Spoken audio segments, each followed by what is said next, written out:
Graças a Deus. Eu cumprimento os irmãos com a paz do Senhor. Cumprimento os irmãos com a paz do Senhor. Quem está feliz com Jesus hoje?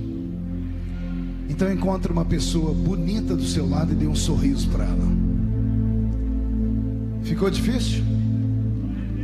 Se não tiver ninguém bonito aí embaixo, é só olhar aqui para cima, tá bom? Mas não é para mim não. Aqui você pode escolher, né? Tem o pastor Amauri, tem o pastor Dirnei, o pastor Cordeiro. São pessoas de Deus, homens que Deus tem abençoado. E eu estou muito feliz de estar aqui nessa linda festa nessa noite. Rever o pastor Amauri depois de tanto tempo. Os seus cabelos não eram brancos ainda, né? E nem os meus, né? Que bom rever o senhor. Deus lhe abençoe muito.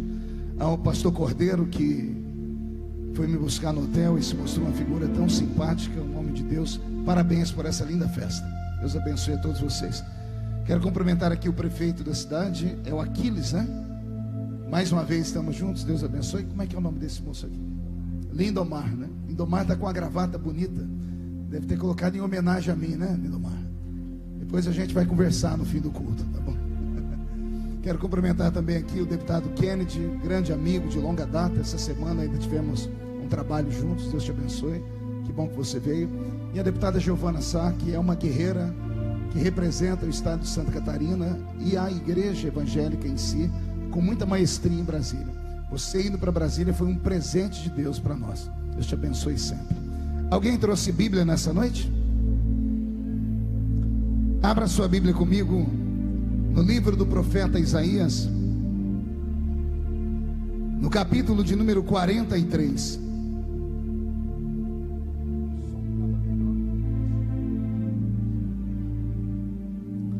Livro do profeta Isaías, capítulo de número 43. Deus está aqui. Veio algum pentecostal para essa festa? Eu não sei se vocês estão me enxergando, porque eu não enxergo ninguém daqui, né? E para ajudar, eu sou baixinho, eu vou subir em cima desse barco aqui, ou vou pular dentro dessa lagoa e pregar dali de dentro. Eu sei que Deus está entre nós. Isaías 43 está escrito assim: mas agora, assim diz o Senhor que te criou, ó Jacó, e que te formou, ó Israel: não temas, porque eu te remi, chamei-te pelo teu nome e tu és meu. Quando passares pelas águas, eu estarei contigo. Quando passares pelos rios, eles não te submergirão. Quando passares pelo fogo, ele não te queimará, nem a chama arderá em ti, porque eu sou o Senhor teu Deus, o Santo de Israel, o teu Salvador. Amém, igreja? Feche a Bíblia, coloque no banco, na cadeira, e mais uma vez, pegue na mão da pessoa mais perfumada do seu lado. Ainda dá tempo. Aperte a mão da pessoa com carinho até ela falar aleluia. Pentecostal que não faz barulho está com defeito de fabricação, não é? Você pode orar comigo mais uma vez? Incline a sua cabeça. Pai das luzes, nós te exaltamos, nós te glorificamos. Nós entendemos que dentro de alguns minutos, e este lugar ficará pequeno para o tamanho da glória que o Senhor vai mandar do alto dos céus. Os que vieram tristes não voltarão para casa tristes. Hoje voltarão voando nas asas de um novo tempo. E antes que eu comece a ministrar a sua palavra, Senhor, eu lhe faço alguns pedidos. O primeiro é que o Senhor cerque esse estabelecimento, e num raio de 5 quilômetros, onde houver um demônio alojado, eu dou a esses demônios segundos para sumirem daqui, porque se não sumirem, serão queimados pelo poder da sua glória que aqui será derramada. Rasgue os céus sobre a cidade que venha nesta noite. Manda anjos de fogo descerem aqui na festa dos pescadores. Que estes anjos desçam trazendo brasas de fogo nas mãos. Comecem a esparramar essas brasas entre nós. E onde houver um crente cheio do Espírito Santo, pega ele nesta noite, Jesus, e mostra o caminho da verdadeira e poderosa adoração. Fala conosco, fica conosco, é o que eu te peço agora e sempre. E toda a igreja diz Os que podem, tomem o seu assento, dando um grito de glória a Deus bem alto, porque Jesus é merecedor de toda esta adoração. Querida igreja, noiva do Cordeiro, simpatizantes da nossa fé, amigos que vieram de perto, que vieram de longe, povo de Deus que está aqui dentro e os que estão aí fora assistindo pelos telões, o Senhor nos trouxe nessa noite para falar ao nosso coração de maneira sublime. A mensagem que Deus plantou no meu coração nesta noite é uma das mensagens mais lindas que o Senhor já me deu enquanto pregador da sua palavra. E olhe que eu tenho experiência pregando. Eu prego desde os 13 anos de idade. A bem da verdade que não pregava com 13 anos, com a experiência, com a graça, com o conhecimento que tenho hoje, no alto dos meus 44 anos. São 31 anos agarrado à minha mão a um microfone como esse, às vezes a um microfone ligado em um cabo, ligado em uma caixa de som, a caixa de som às vezes ligada em uma bateria de carro por ausência de energia elétrica, às vezes pregando com um megafone na mão e muitas vezes pregando com a garganta seca. E em nenhuma dessas vezes eu participei de alguma reunião onde Jesus tivesse faltado do culto. Pelo menos uns 3 crentes entenderam. Eu vou tentar melhorar a sentença para ver se todos compreendem. Eu quis dizer que desde criança até hoje eu não me lembro de nenhum culto que Jesus tenha sequer chegado atrasado em uma reunião. Muitas vezes, por motivo de força maior, somos obrigados a chegar no culto depois que ele começa. Às vezes, somos obrigados a ir embora antes do culto terminar. Mas Jesus nunca fez isso. Ele sempre chega quando o primeiro crente chega, e ele só vai embora quando o último crente vai embora. Salvo, é claro, quando ele encontra aqueles crentes que eu não sei se tem aqui em Penha. Lá em São Paulo a gente encontra aos montes. São aqueles crentes maluquinhos que amam emendar o culto numa vigília, porque se ele encontrar os vigilheiros, ele fica com eles até o sol raiar. Tudo isso porque ele deixou na sua palavra uma promessa. Ele disse: esta é a minha igreja, e as portas do inferno não prevalecerão contra ela. Se esta igreja está aqui, eu gostaria de ouvir esta igreja dar um grito de glória a Deus bem alto, bem forte. Pois bem, o tempo vai passando e já não sou mais o menino de antes. Agora eu estou ficando velho, e às vezes a pessoa velha ela vai ficando um pouquinho ranzinza. Então, para que eu não deixe ninguém constrangido aqui nessa noite, eu queria fazer um pedido antes de começar a pregar. Os irmãos que estão em pé, que estão caminhando no meio desse estabelecimento, carregando cadeiras ou não, se puderem encontrar um lugar para se assentar, eu vou agradecer muito. E vou pedir para que os diáconos não mais se locomovam dentro desse lugar. Você só ande aqui dentro se você tiver com uma diarreia daquelas bravas, daquelas que nem Moseque resolva. Aí você tem liberdade para caminhar, para passear e correr para um banheiro. Fora isso, eu queria lhe fazer um pedido: não caminhe mais no meio desse ambiente. Isso aqui pode não parecer, mas é uma igreja nessa noite.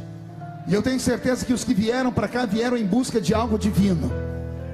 E esse algo divino só vai descer se a igreja toda estiver ligada no mesmo espírito em que o pregador está. Posso ouvir um grito de glória a Deus por isso ou não? Certo, eu só vou esperar o irmão aqui na frente arrastando 3 cadeiras ali. Eu acho que ele vai colocar para as pessoas sentarem. E assim que essas pessoas sentarem, eu vou começar a pregar. Isso, tem uma irmã ali também mexendo nas cadeiras. Isso eu agradeço. Assim que eles pararem de se mover, eu vou começar a pregar. Muito obrigado. Ninguém mais ande aqui dentro. Ninguém mais. Inclusive essas crianças que estão andando no meio desse ginásio. Ô pastor, é tão bonitinho ver meu filho caminhar no meio do povo. Só a senhora acha, mãe. Mais ninguém acha. Tente fazer isso na presença de um juiz de direito. Tente fazer isso na presença de autoridades constituídas em outro ambiente. Nós não podemos perder para esses ambientes públicos. Nós somos um povo sagrado e consagrado a Deus. A igreja compreendeu o meu pedido nessa noite? Pregar não é difícil. Ainda ontem eu pregava em um evento. Nós tínhamos pelo menos umas 30 mil pessoas em Goiânia, e eu falava sobre isso. Eu dizia que pregar não é difícil. Basta ter uma boa memória, uma retórica impecável, e é claro, depende de uma graça divina. Mas mais difícil do que pregar é colocar o povo em atitude de adorar a Deus. é conseguir cativar a mente do povo e fazê-los entender que eles não estão em um teatro, que não estão em um cinema, que não estão em uma praça pública. Eles estão neste momento na presença do Deus de Israel. E antes de começarem a pregar aqui, permita-me dar aqui um ensinamento. Entrar na igreja não é difícil. Todo mundo entra na igreja, principalmente se a porta da igreja estiver aberta. Aliás, a dia desses eu participei de um culto que até um cachorro assistiu o culto. Ele viu a porta aberta e entrou dentro da igreja. Entrar na igreja, qualquer um entra. Eu quero ver entrar dentro do culto. Não entendeu? Vou desenhar. Entrar na igreja, qualquer um entra. Você vem, carrega esse corpo pesado, joga o seu corpo pesado na cadeira, estica um braço para a esquerda, outro braço para a direita, coloca essa desgraça desse chiclete na boca, pega o celular e fica mandando mensagem ou tirando foto. Isso é fácil. Agora eu quero ver entrar no culto. Entrar no culto não é para qualquer um. Entrar no culto é só para quem sabe que esse lugar, nessa noite, é a casa de Deus, é a porta dos céus. E o Senhor deu-nos uma palavra: ao entrar na minha presença, guarde os seus pés, porque este lugar é uma terra santa. E só quem entendeu o que eu disse não deu um grito de glória a Deus, deu um berro de glória a Deus, para a cidade inteira saber que estamos aqui. Amém? Mais um pedido antes que eu comece a pregar. Levante a mão direita para o céu comigo. E aqui eu percebo aqueles que vieram para me ouvir pregar ou não. Chacoalhe a sua mão, por favor. Coloque essa mão no ombro de quem está do seu lado. Peça licença para a pessoa, e se ela achar ruim, pode jogar a culpa em mim. Diga: olha, o médico falou para não contrariar o pastor Marco. Agarrou a pessoa pelo ombro, chacoalhe a pessoa até ela ficar irritada, por gentileza. Isso. Amarrote a roupa dela, chacoalhe ela, chacoalhe com vontade. Eu não vou olhar aqui para trás, porque caso algum pastor não estiver fazendo, vou me sentir constrangido, mas acredito que todos estão obedecendo. Chacoalhou a pessoa, agora diga assim para ela: Deus te trouxe aqui. Não é para conversar, é para gritar. Diga: Deus te trouxe aqui para isso. Sacode a pessoa com força, tira ela do lugar com força. Diga: para isso Deus te trouxe aqui. Diga: Deus te trouxe aqui para sacudir a sua vida nessa noite, para sacudir a sua fé, para sacudir o seu ministério, para sacudir a sua história. E se tem algum pentecostal que se preza, não me deixe sozinho. Dê mais um grito de glória a Deus, para adorarmos aquele que fez os céus e a terra. Oh, aleluia. Eu acho que agora nós estamos nos entendendo. Querida igreja, há muito tempo eu não tinha uma experiência como a que eu tive hoje aqui nesse altar.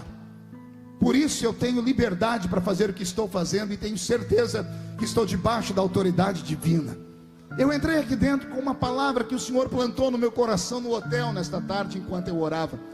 E o Senhor disse: vou fazer algo lindo através desta palavra.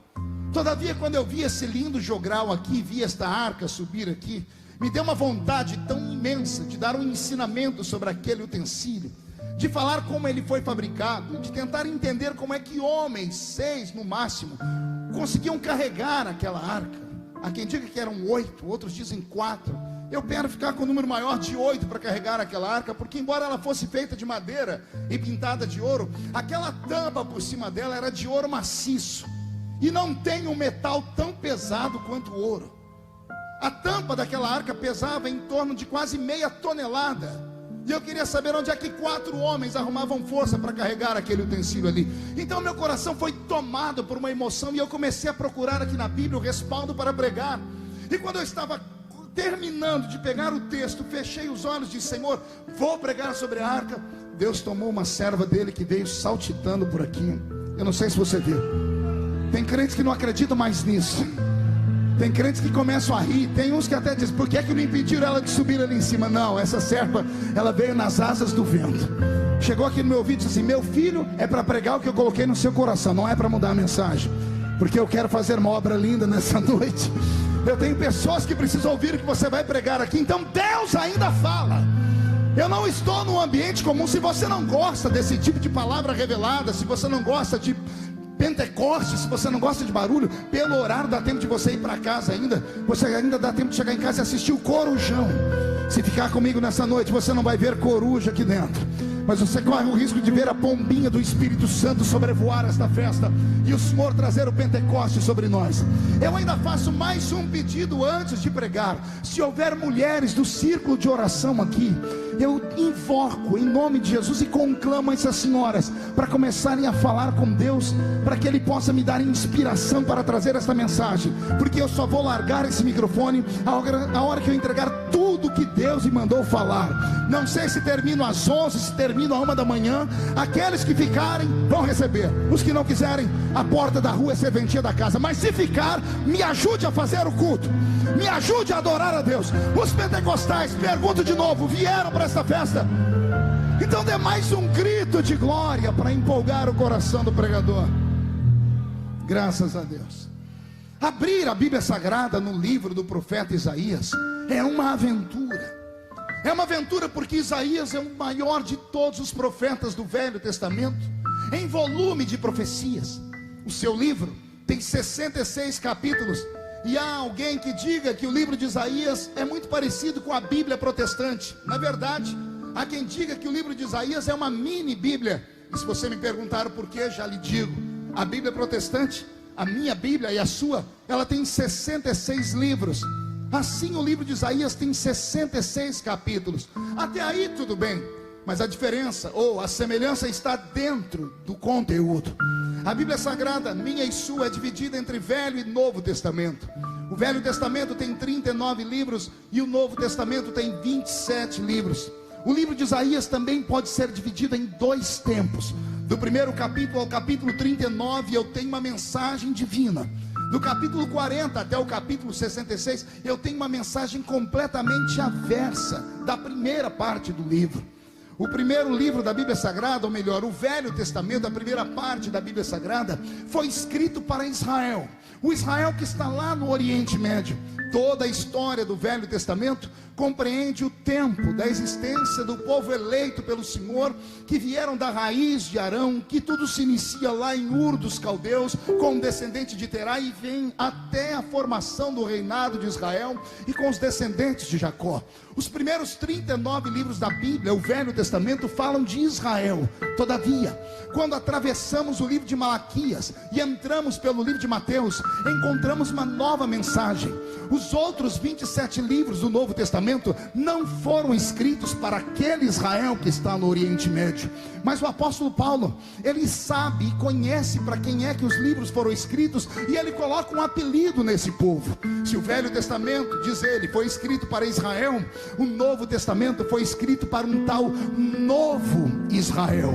E o Novo Israel é apenas um apelido para esta igreja linda que está aqui me ouvindo pregar a palavra nesta noite. Ora, assim também o livro do profeta Isaías, os primeiros 39 capítulos do livro da angústia. Se você já estudou como eu estudei, com apuração, você deve ter temido e tremido como eu tremi.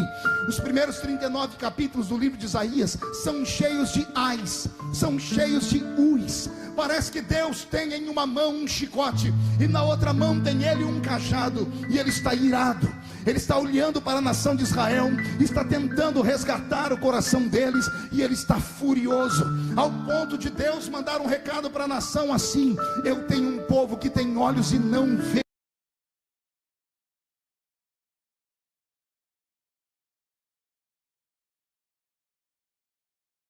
o chicote, ele esconde o cetro de ferro, e ele pega em uma mão o bálsamo e na outra mão o unguento, e ele começa a derramar sobre as feridas que Israel tinha e traz a cura para o seu povo. Pastor, o que isso tem a ver com o Novo Testamento e o Velho Testamento da Bíblia? Ora, não preciso falar muito. Muitos aqui estudam escola dominical e sabem muito bem que o Velho Testamento traz a figura de um Deus irado para todos nós. É o Deus do olho por olho, do dente por dente. É o Deus que, quando vai falar de pecados, deixa qualquer ser humano com vontade de entrar em um buraco e desaparecer, porque ele diz assim: que a alma que pecar, esta morrerá. Que o salário de todo pecado é a morte, todo homem sabe disso. Que todos pecaram e destituídos estão da glória divina, todo mundo sabe. O Velho Testamento traz para nós a figura de um Deus que punia o homem na carne quando esse homem caía em desgraça e pecados. Assim como os primeiros 39 capítulos de Isaías, o Velho Testamento inteiro é um testamento de dor, de angústia e de puxão de orelha. Todavia, assim como os 27 capítulos de Isaías para frente, Deus está mudado. O Novo Testamento também começa com a história de um Deus mais amoroso, de um Deus que olhou para Israel lá no Oriente Médio, mas eles não o quiseram. E eu vou deixar o apóstolo João contar para nós como foi essa história, esta epopeia. João disse: ele veio para os seus no Oriente Médio, mas os seus não receberam. Ao invés de Deus colocar um ponto final na salvação, não, ele tira o olhar do Oriente e olha para o Ocidente, e no futuro ele enxerga você e a mim, e então ele abre uma oportunidade de salvação. E João termina dizendo: ele veio para os seus, mas os seus não receberam. Mas a todos quanto receberam, deu-lhes o poder de serem feitos filhos de Deus. Deixe-me dar aqui um exemplo do que eu estou pregando, para ver se eu conquisto a sua alma. Quando Deus olha dos céus para este mundo, ele só contempla dois tipos de seres humanos. Deus não contempla 3, nem 4, nem 10. Muitas pessoas vão dizer: não, pastor, nós vivemos num mundo plural, num mundo diverso. Temos pessoas de todas as cores, tribos, línguas e nações. Temos pessoas de diversos sexos, e hoje mais ainda, pessoas com uma infinidade de sexualidades que não dá nem para falar de tanta nomenclatura que é. Isto na visão do homem. Mas o meu Deus, quando olha do céu para a terra, ele só contempla dois tipos de pessoas aqui. Ele vê aqueles que são filhos, e ele vê aqueles que são criaturas dele. Vou repetir: não existe um terceiro grupo aos olhos de Deus. Quando andamos pelas ruas, esbarramos nas criaturas, e as criaturas esbarram nos filhos. Eu quero crer que nessa noite eu estou pregando só para os filhos de Deus que aqui estão. Pastor, como é que eu sei que eu sou filho? Se o seu nome estiver escrito no livro da vida, se você estiver sentindo a presença dele aqui agora, se enquanto eu prego os seus olhos têm desejo de marejar, e a sua boca tem vontade de adorar o nome dele, e o seu corpo reverbera a presença dele, é sinal de que você é um filho, como eu sou filho daquele que criou os céus e a terra. Todavia, se você está aqui no nosso meio, se diz ser filho dele, mas não sente a presença dele, é hora de começar a rever os seus conceitos e os seus valores. É hora de você começar a tentar compreender o que você está fazendo aqui e por que é que você está aqui. Como eu disse agora há pouco, isto aqui não é um teatro, não é um cinema, não é um lugar que você senta, escolhe o que você quer assistir, aplaude quando gosta, vaia quando não gosta. Não, aqui nesta noite é um quartel-general, e eu estou pregando para os soldados que vieram do campo de guerra.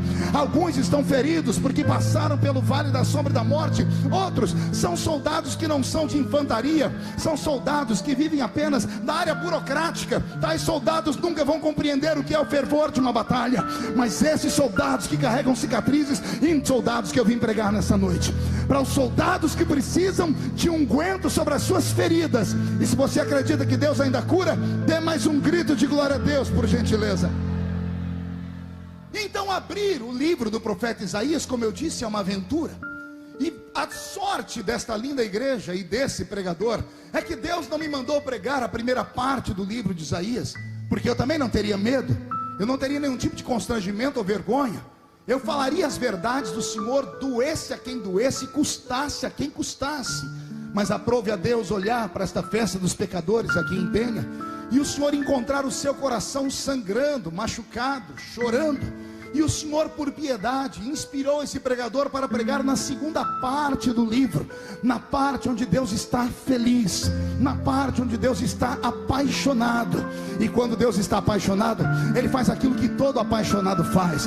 Todo apaixonado faz promessas, promessas extravagantes, promessas fantásticas e fortes. E o Senhor me trouxe nesta noite apenas para relembrar a todos que aqui estão, que Ele é um Deus que, quando fala, cumpre tudo aquilo que Ele fala.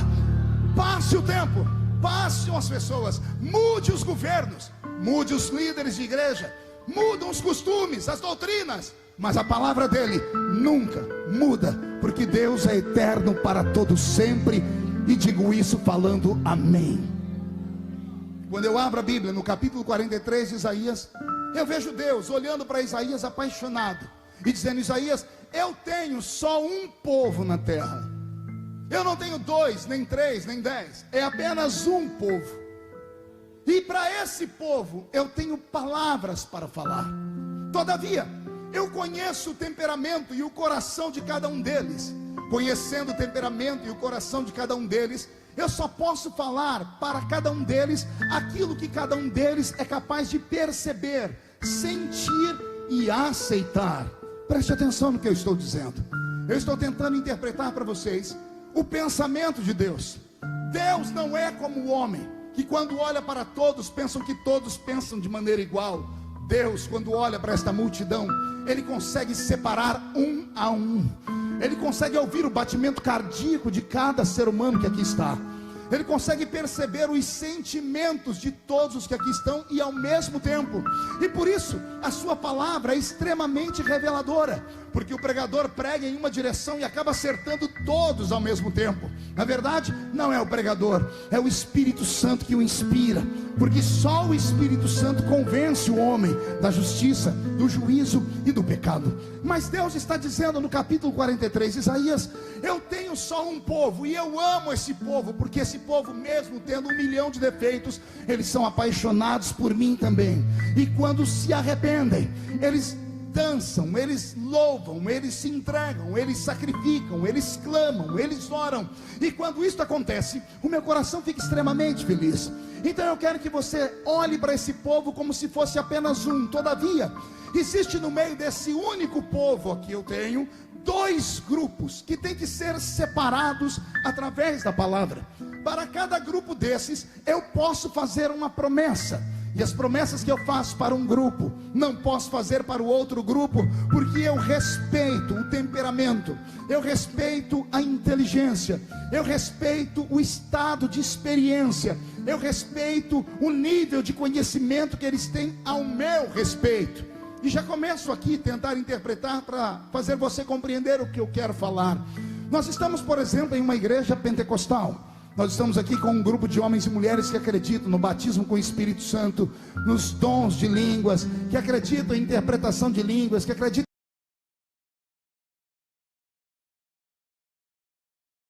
em profecia. Sim ou não? Quem aqui acredita nessas coisas? Todavia, se você agora olhar para a sua esquerda e para a sua direita, bem rápido, você vai pegar uma pessoa que está aí do seu lado, ou abrindo a boca de sono, ou já chorando, sentindo a presença de Deus. Você vai perceber que existem no nosso meio vários grupos. Nós temos aqui grupos que, pelo amor de Deus, já olharam para o relógio 20 vezes, porque o demônio das 9 horas já catou eles umas 4 vezes. E eles não veem a hora do culto acabar para ir para casa para assistir o Big Brother, apesar que acabou, vai ter uma reprise. Ou querem ir para casa assistir a novela, ou querem ir para a praça, ou querem comer pizza, outras coisas mais. São pessoas que vêm para a igreja porque estão acostumadas de vir. Todavia, tem outras pessoas que, se pudessem nessa noite, teriam trazido o colchão da sua cama para esse lugar, porque a vontade deles não é participar do culto, a vontade deles era habitar aqui dentro desse lugar. A pergunta que eu faço é: por que existem tantos temperamentos diferentes no nosso meio? Ora, cada ser humano é um universo, cada cabeça é uma sentença, e cada vida tem a sua própria experiência. Eu posso às vezes não respeitar o seu silêncio, porque sou pregador pentecostal e quer me matar do coração. É eu ficar pregando e você ficar me olhando com essa cara, parecendo que foi batizado num pote de vinagre. Quer me matar do coração, me deixar com um infarto no miocárdio. É eu ficar pregando e você ficar me olhando com esse olho seco, parecendo olho de sapo que morreu no dia de enchente. Segura aí. Quer me fazer ir para o hospício de uma vez? É eu pregar aqui, entregar tudo que eu tenho para entregar, e você ficar com essa boca travada, essa boca de aço, essa língua de ferro e esse queixo de concreto. Porque eu sou um ser humano, eu sou um pregador assembleiano, eu fui treinado para isso, e isso me deixa completamente desnorteado. Todavia, eu sou só um ser humano. Deus não. Deus olha para você e Ele sabe o motivo do seu silêncio. Nem todos estão em silêncio porque não querem adorar. Porque é fácil adorar a Deus quando tudo deu certo, quando o barco foi bem na pesca. É fácil adorar a Deus quando o filho tem saúde, quando o emprego está indo de vento em popa, quando a sua casa está abastecida, quando você tem tudo aquilo que o seu coração pediu e sonhou. É fácil adorar a Deus quando você não tem problemas. Quero ver adorar a Deus quando o teto desaba sobre a sua cabeça, quando o chão abre um buraco sobre os seus pés, quando Deus sabe por que cargas d'água pega uma peça da sua vida, um quebra-cabeça da existência do ser humano, e joga no meio de um deserto para você procurar. Quero ver adorar a Deus quando não se tem saúde, quando você sepultou o filho, quando você perdeu o casamento, quando você perdeu o emprego. Aí não é fácil. Só que eu sou ser humano, eu não tenho uma bolinha de cristal. A minha função é colocar você de pé com esta pregação.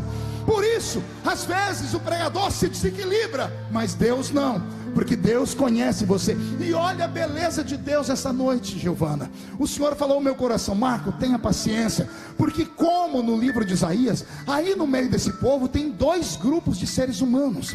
Para um deles eu posso falar coisas brandas, coisas calmas, coisas que eles entendem, coisas racionais, coisas que fazem sentido, promessas simples, promessas que qualquer ser humano não precisa ter um grave conhecimento de teologia para tentar contemplar ou para tentar interpretar as palavras do pregador. Não, tem um grupo aqui no nosso meio que só está pronto para ouvir coisas que fazem sentido. Tem um outro grupo aqui no meio que não é de gente normal, que não é de gente comum, que não é de gente simples, que são de homens e mulheres que entraram aqui dentro e falaram assim: Deus, faz a tampa da chaleira voar nessa noite, porque eu quero ver o céu aberto sobre esse lugar. Então Deus respeita os seres humanos. Pastor, o senhor leu isso aonde? Eu li aqui no livro do profeta Isaías, no capítulo 43. Deus olhou para Isaías e disse: eu tenho um só povo, mas no meio desse povo eu tenho dois grupos. Para um deles eu vou fazer uma promessa simples, e a promessa simples é essa: se passar pelas águas, elas não te afogam. É uma promessa comum, e já já eu explico por quê. Mas Deus não para por aí.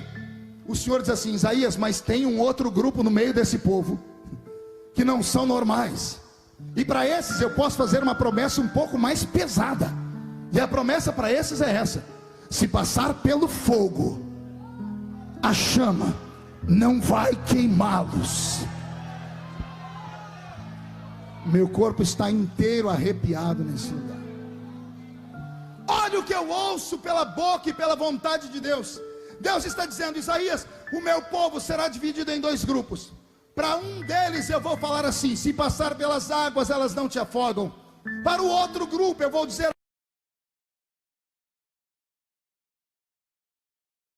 para eles assim: se passar, uma promessa simples. Pergunte a mim, por quê?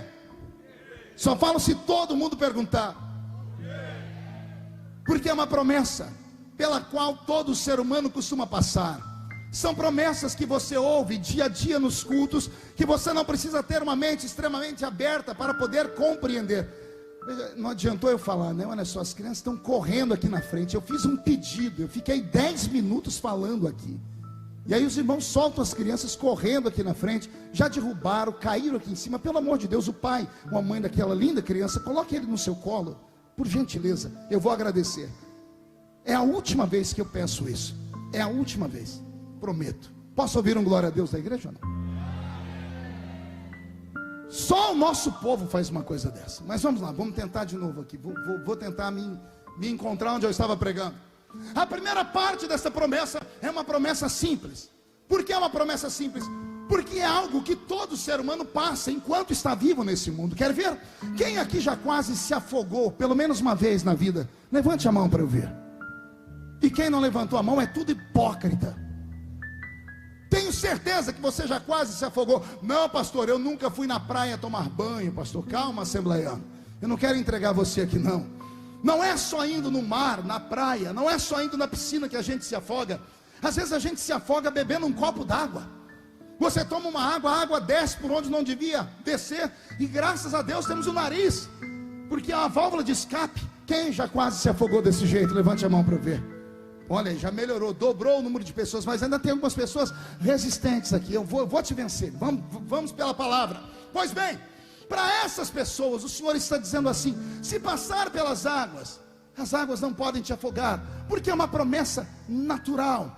É como se o Senhor dissesse assim: existem coisas que todos os seres humanos podem ouvir, podem sentir, porque todos os seres humanos estão preparados para ver, ouvir e sentir tudo aquilo. Exemplo: você está no culto, o pastor Amaury está pregando com aquela unção de sempre. Ele olha para o meio da igreja e diz assim: assim diz o Senhor, ninguém sairá deste lugar sozinho nesta noite, todos sairão escoltados pelo anjo do Senhor, que acampa ao redor daquele que o teme e livra de todo o mal.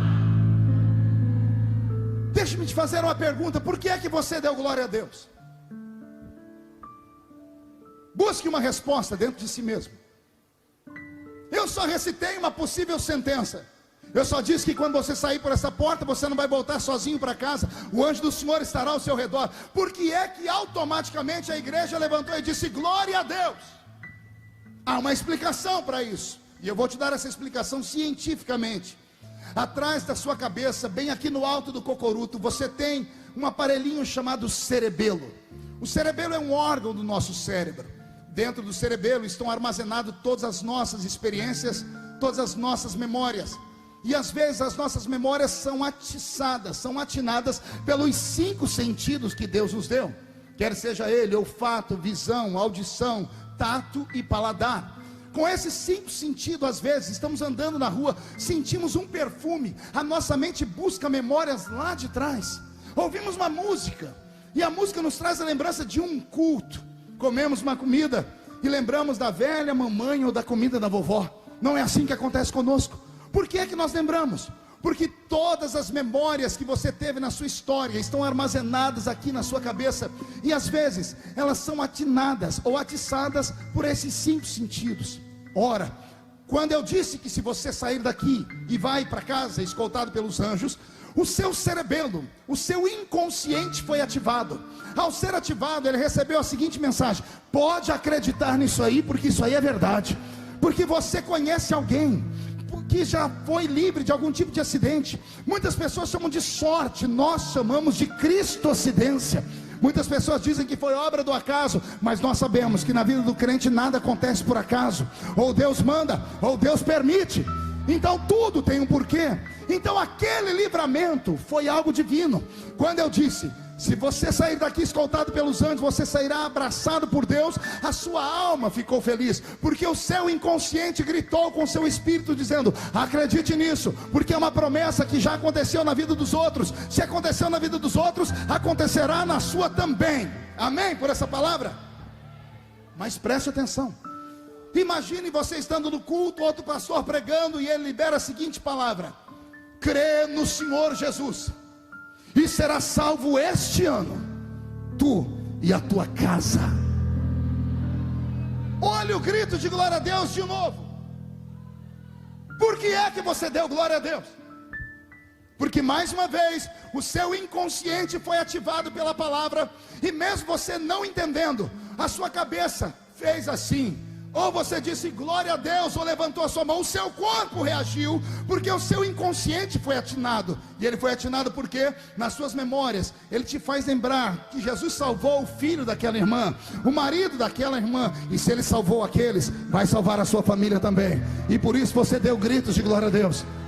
Isso tudo é baseado em fatos de promessas simples. Diga comigo: promessas simples. É preciso que você diga 1, 2, 3.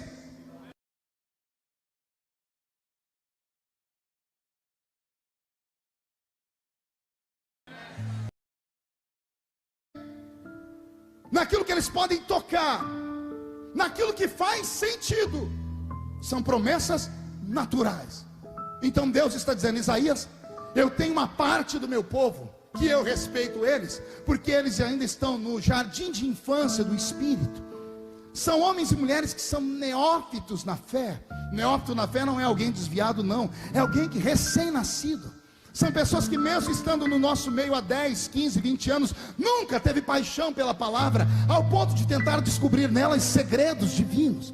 E por isso que quando ouvem alguma coisa que é um pouquinho mais além, ficam com um pé atrás. Para essas pessoas, o meu Deus está falando nessa noite: fique tranquilo, eu não vou extrapolar o seu limite de pensamento. Eu vou falar para você só aquilo que você é capaz de absorver e entender.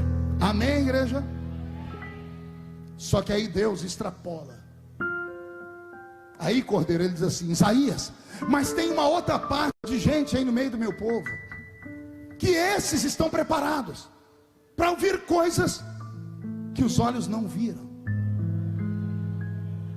que os ouvidos não ouviram, que não subiu ao coração do homem, que são coisas que Deus tem reservado só para aqueles que são apaixonados por Ele.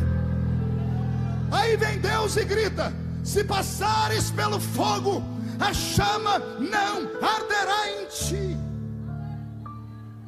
Você viu que os gritos de glória a Deus cessaram? Era natural. Pergunte por quê? O seu cerebelo foi ativado. Ao ser ativado, ele buscou memórias de experiências desse tipo, de alguém passando pelo fogo e não sendo queimado, e ele não encontrou. Porque na história universal só existe 3 moços que passaram pelo meio do fogo e não foram queimados. Deus não está dizendo se passar por baixo do fogo, se passar por cima, pelo lado esquerdo ou direito. Deus não está dizendo eu vou te livrar do fogo. Não, Ele está dizendo eu vou te livrar no fogo. É quando você pisar no meio da fogueira, é quando a chama começar a subir pelo seu corpo e ela procurar órgãos para que ele possa entrar em combustão. Aí eu, Senhor, protejo a sua pele, os seus ossos, o seu nervo, o seu cabelo, a sua roupa. Não deixo nenhum fio de cabelo da sua cabeça ser queimado. Ai, meu Deus. Por que é que nós não demos glória a Deus antes? Porque a nossa mente não conseguiu absorver essa promessa. Essa promessa é mais ou menos isso aqui, preste atenção. O pastor está pregando e de repente ele olha para o meio desta multidão e diz assim: Deus está me dizendo que um dos pescadores aqui da Penha, dentro de 2 meses, fará uma viagem até os Estados Unidos da América, entrará dentro da Casa Branca e vai falar com Donald Trump em inglês, e vai dizer a ele: a América será avivada. Você viu? Só 1 ou 2 maluquinhos deu glória a Deus. Os normais não dão glória a Deus. Aliás, começam a dar gargalhada. Por quê? Porque não faz sentido. É uma coisa louca, é uma coisa anormal, é uma coisa absurda. Você está no culto, o pastor libera a seguinte palavra: alguém aqui desse ginásio, dentro de 1 semana, vai receber uma herança. E essa herança vai ser tão grande que essa pessoa vai pagar a dívida externa da América Latina inteira. Ó, nem eu forçando alguém da glória a Deus. Por quê? Porque o seu inconsciente foi ativado, e ele disse assim: isso aí não pode ser verdade, isso aí não vai acontecer, porque não é normal. E aí vem Deus nessa noite e usa esse pregador para dizer, com todo respeito aos que gostam de promessas simples, eu vou começar a pregar só para os malucos agora. Eu vou pregar só para homens e mulheres que estão cansados de andar só nesta terra. Quero pregar para homens e mulheres que querem continuar andando com os pés na terra, mas querem a sua cabeça dentro do céu. Quero pregar para homens e mulheres capazes de acreditar que o Deus do passado não mudou, e Ele pode nessa noite batizar com o Espírito Santo. Ele pode nessa noite curar os enfermos. Ele pode nessa noite trazer a revelação às coisas que estão ocultas. E é claro que Ele só vai fazer isso se houver uma igreja que acredita nesse tipo de poder. Tem alguém que acredita nisso aqui? Então não dá um grito de glória a Deus agora não, dá um berro de glória a Deus para acordar a cidade inteira.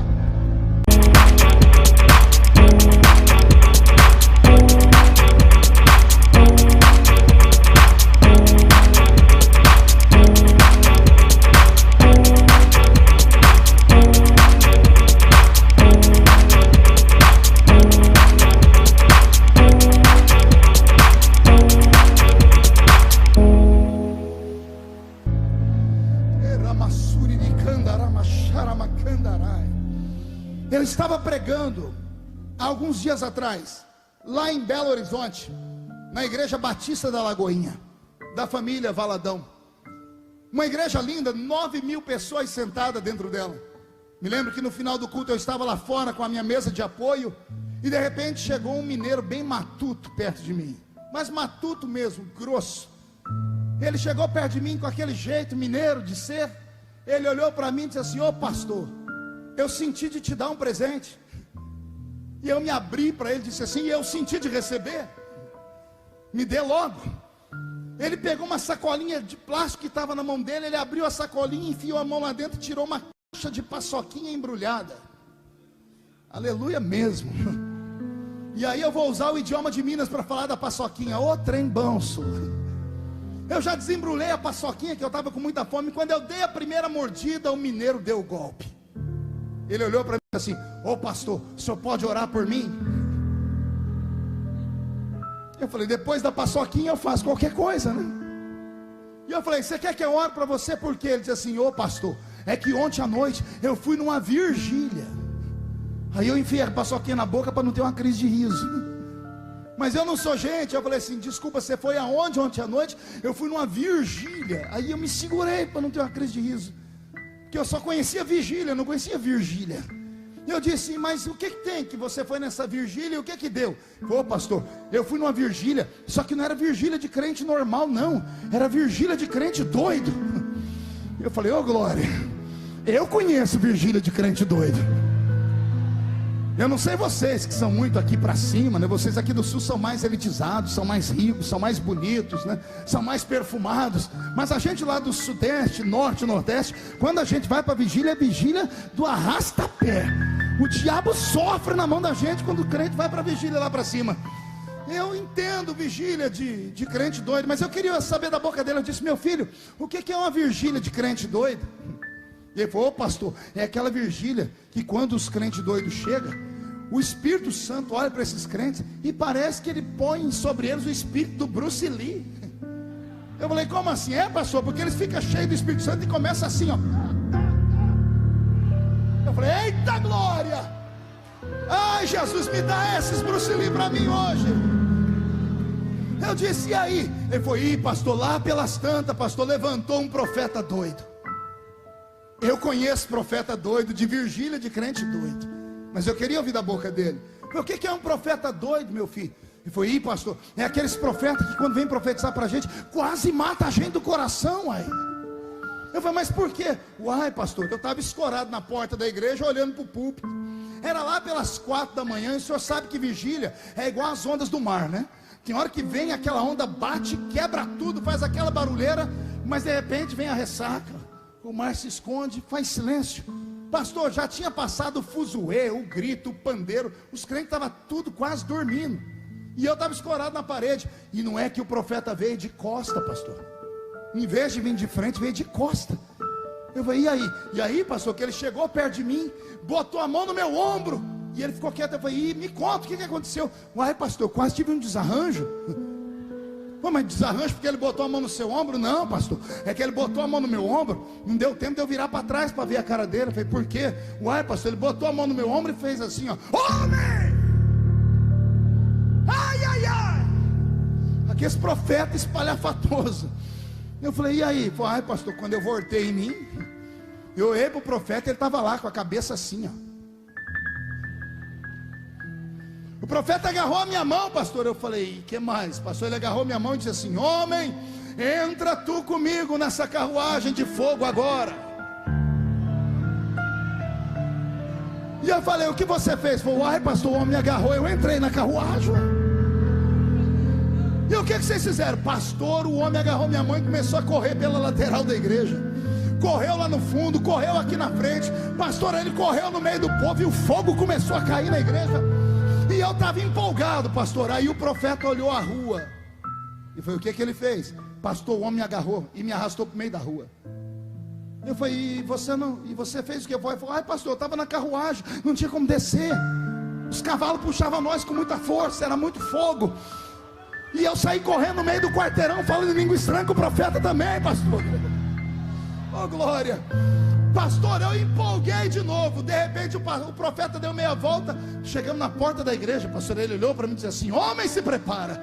E ele correu para dentro da igreja. Eu corri junto. No meio do corredor,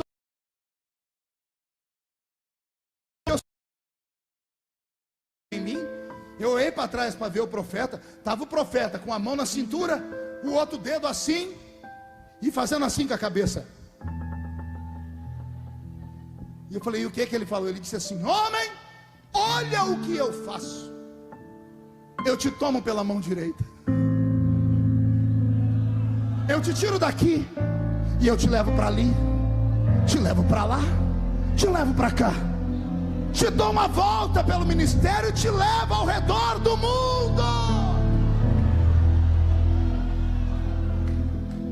E te trago de volta. Agora olha à sua frente e contempla a rampa do Palácio do Planalto, porque vou eu te fazer sozinho subir e ficar ao lado dos príncipes e dos reis da terra, porque quando faço, ninguém me impede, diz o Senhor. Eu também dei glória a Deus como vocês estão dando, mas eu olhei para a cara do mineiro, ele teve uma crise de riso, que a barriga dele balançava. Eu deixei ele rindo, enfiei a mão no meu paletó e peguei um cartão de visita, anotei o número do meu celular e estiquei para ele. Quando ele catou o cartão, ele parou de rir e falou: ô pastor, o que é isso? Eu disse: é o número do meu celular particular. E ele: nossa, eu vou ter seu número. Eu disse: vai. Aí ele falou assim: para quê, pastor? E eu disse para ele: para quando você subir a rampa do palácio, lembra de mim quando entrar no seu reino. Lembra de mim quando você estiver entre os homens e mulheres importantes desse mundo. E eu esperava que ele desse um glória a Deus como vocês deram, mas ele não fez isso. Ele abaixou a cabeça dele. Quando ele levantou a cabeça, pastora Teri, os olhos dele estavam cheios de lágrimas. E ele disse assim para mim: pastor, o senhor acredita nisso? E eu falei: no quê? O senhor acredita que eu um dia vou viajar o mundo todo? E eu falei: por que não deveria acreditar? E ele falou: pastor, eu não sei ler, eu não sei escrever. O senhor viu esse doce que eu te dei? Eu vendo doce nas esquinas de Belo Horizonte, para levar comida e sustento para minha casa. A porta da frente da minha casa, pastor, é escorada com uma cadeira, porque não tem tranca nem fechadura, porque eu moro numa comunidade muito pobre, uma favela. O senhor acha que eu, um favelado, analfabeto, um dia vou poder subir a rampa do Palácio do Planalto, pastor? Quando ele me falou isso, olhe para mim, preste atenção.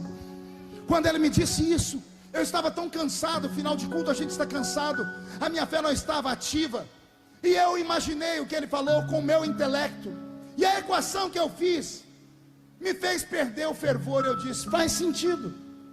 Como é que Deus vai levar esse homem analfabeto, que mora numa favela, ao redor do mundo, e um dia ainda subir a rampa do Palácio do Planalto?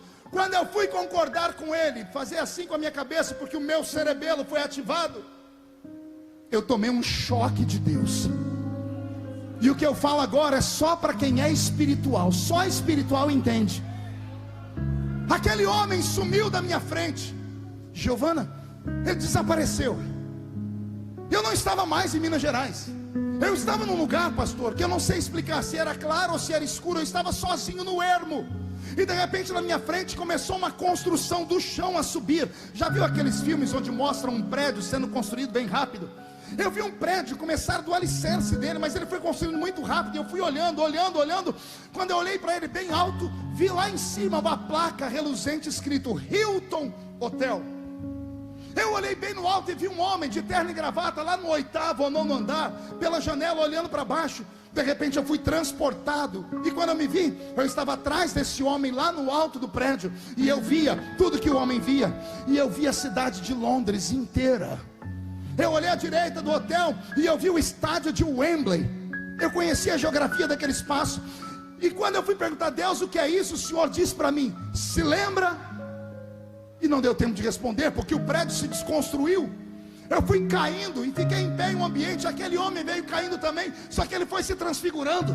De homem ele foi ficando uma estatura menor, e ele virou um adolescente. Só que agora ele não tem terno e gravata, agora ele tem uma roupa de boia fria. Ele tem nas costas dele uma sacola com um facão de cortar cana e na mão uma marmita de roça. Ele está subindo a boleia de um caminhão de pau de arara. E uma voz falou comigo: se lembra disso? Eu não consegui responder porque eu não vi o rosto do rapaz. O caminhão se desconfigurou na minha frente e o adolescente virou uma criança. E eu vi ele de costas. E ele tinha nas costas agora uma caixa de engraxar sapato. E uma voz falou comigo: se lembra? E o engraxate ficou de frente. E quando eu olhei o engraxate, eu comecei a chorar porque era eu. O Senhor Deus começou a me fazer lembrar de onde Ele me tirou. O Senhor começou a falar para mim: se eu te tirei de uma caixa de engraxar sapato, se eu tirei você da boleia de um caminhão de boia fria, quando você cortava cana, quando você apanhava laranja, algodão e café, se eu te fiz rodear o mundo pregando, por que é que eu não posso fazer na vida dele também?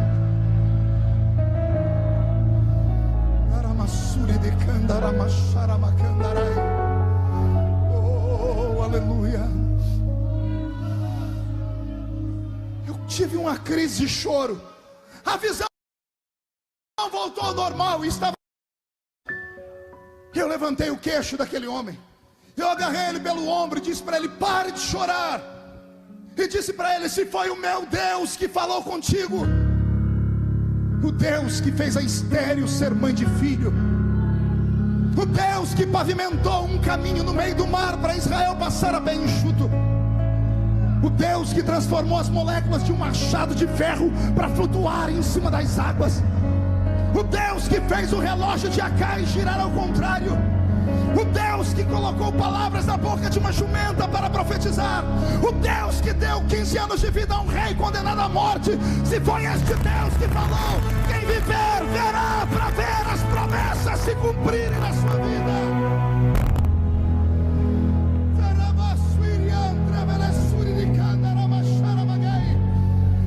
Oh, aleluia. O Senhor falou comigo no hotel: vou arrastar para esta festa homens e mulheres que há muito tempo não choram, não se alegram, porque são vítimas do tempo. Vítimas do tempo. Salomão disse assim: a esperança demorada, ela enfraquece o coração.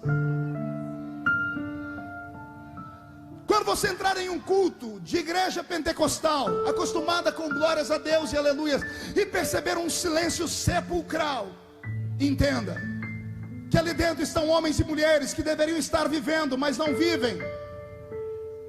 Estão em estado de coma. Pregar para vivos é uma coisa, pregar para pessoas que estão meio vivo e meio morta é outra. Entenda que uma pessoa que está em coma, ela não está morta.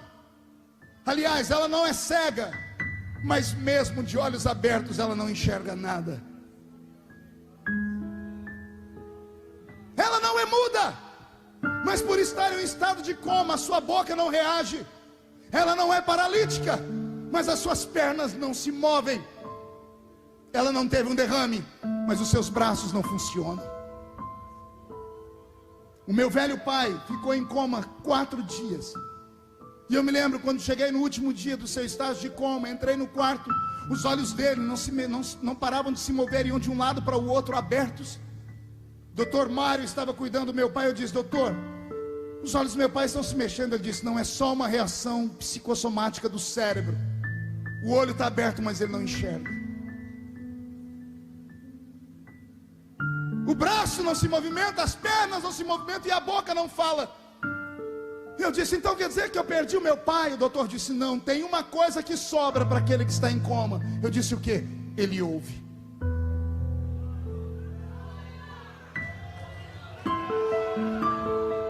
Ele ouve. E eu passei 45 minutos pregando para o meu pai, porque eu sentia a morte se aproximar para levá-lo embora. E era um homem ímpio. 45 minutos depois, vencido pelo cansaço, suado, sentei e disse: Deus, como é que eu vou saber se ele te aceitou ou não? O Senhor disse: olhe para ele. E eu olhei, no canto do olho do meu pai escorreu uma lágrima. O Senhor disse: ele já está comigo. Nesta noite, acredite você ou não, você está sentado perto de um grupo de homens e mulheres que há muitos anos perderam a vida, estão no automático, vão para a igreja porque não tem um lugar.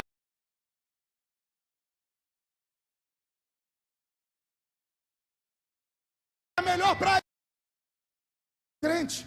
Todo crente que tem mais de anos em uma igreja, ele não entra mais de uma vez na igreja. Ele faz o seguinte ritual: ele chega na porta da igreja, dá uma paradinha e faz assim com a cabeça. E aí começa a angústia, porque ele abaixa a cabeça e entra para o culto revoltado. Pergunte por quê? Ele já sabe quem vai pregar. Mas tem coisa pior do que isso. Ele sabe o que a pessoa vai pregar, ele sabe quem vai cantar. Pior, ele sabe o que a pessoa vai cantar. Mas tem uma coisa pior do que tudo isso: ele entra no culto sabendo como o culto vai terminar. Nossos cultos não podem entrar num ritmo de morosidade, de frieza. Nosso culto não pode ser movido aos empurrões, aos trancos. Nossos cultos não podem ser apenas belos. A igreja do século 21, e falo da minha denominação, eu sou assembleiano. A minha denominação, em pleno século 21, ela aparece com uma folha seca de outono, caída no chão. Já viu uma folha seca? Ela mantém a estrutura de uma folha. Você olha e diz, é uma folha, mas está morta, porque não tem vida, não tem seiva. Ela parece com a lua, tem brilho, mas não tem calor. Ela parece com o cano de uma espingarda, é reta e perfeita, mas é oca e vazia. E não pense que eu estou espancando, porque eu sou assembleiano, eu sou pastor de igreja, e eu sei o que eu estou falando. Nossos cultos estão perdendo sentido, nossas reuniões estão perdendo a alegria.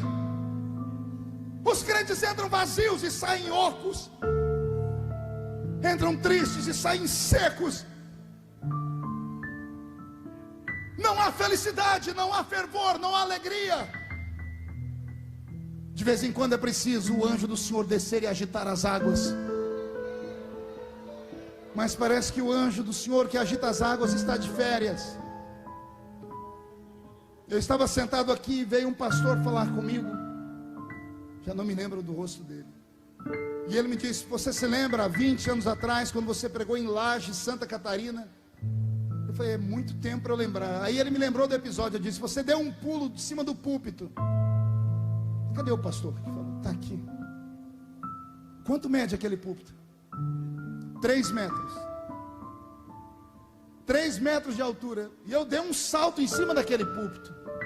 Meu Deus do céu. Eu acho que eu quebraria a perna se fosse hoje. E ele disse que eu corri até onde ele estava. E Jesus batizou ele com o Espírito Santo. E ele veio dizer que hoje ele é pastor aqui na cidade de Penha. Mas o senhor não sabe quão criticado eu fui por causa daquele pulo. Foi assunto na convenção de Santa Catarina. Sabe por quê? Porque nós entendemos e achamos que Deus trabalha com forma. E Deus não trabalha com forma. Deus trabalha com formas. Vou repetir. Deus não trabalha com forma. Maldito é o homem que diz assim: eu sei tudo sobre Deus, eu sei exatamente como Deus opera. Seja anátema tal homem. Eu não conheço nenhum homem que tenha tido fôlego suficiente para entrar no rio do avivamento e conhecer as suas profundezas. Vou repetir, eu não conheço um homem, uma mulher que tenha jejuado o suficiente, orado o suficiente, se separado o suficiente para conhecer os segredos de Deus. Oxalá Deus se revele para alguém aqui nessa noite. Quem sabe aí no meio dessa multidão tem alguém que, assim como eu, quando era criança, entrava numa reunião como essa e eu queria ver Deus falar, eu queria ver o céu se romper, eu fazia jejuns e orações para ver coisas extraordinárias acontecer. Eu não sei se tem alguém assim, porque se tiver, oxalá Deus te visite nessa noite. Oxalá Deus te visite nessa noite. As pessoas perguntam para mim: como é que você aguenta as lutas que você passa? Porque as minhas lutas geralmente são violentas e acabam indo para na Rede Globo. Já falaram para mim: por que você não deixou a igreja, a sua denominação? Porque em 2013, quando eu passei aquela luta sozinho lá em Brasília, Giovana ainda não estava lá. 30 dias como um leproso dentro da Câmara dos Deputados, e nenhum deputado evangélico, nós éramos em 60, tinham coragem de ficar perto de mim naquela briga.